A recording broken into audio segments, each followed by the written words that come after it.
ក្រុងនៃច័ន្ទទី12ខែឧសភាឆ្នាំ2025ហើយនៅក្នុងក្រុងសរីសុខិនខេត្តបន្ទាយមានជ័យបាត់ភ្លៀងមេធំបាទចឹងភ្លៀងនេះក៏មានភ្លៀងលើកទី1ដែរភ្លៀងលើកច្រើនលើកតែមកហើយប៉ុន្តែភ្លៀងនេះគឺធំបាទមើលទៅឃើញមេឃមីខ្មៅគ្រប់កន្លែងដែលខ្ញុំថតនេះនៅ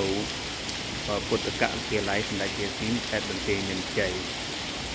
បាទនៅក្នុងវត្តចោមទុតិយវាស្វ័យចាស់បាទនៅចឹងឃើញថា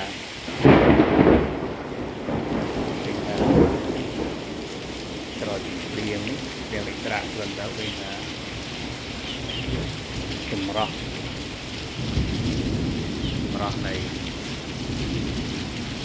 ទេសភាពរុក្ខជាតិទីជ័យទីស្រស់បំព្រងមើល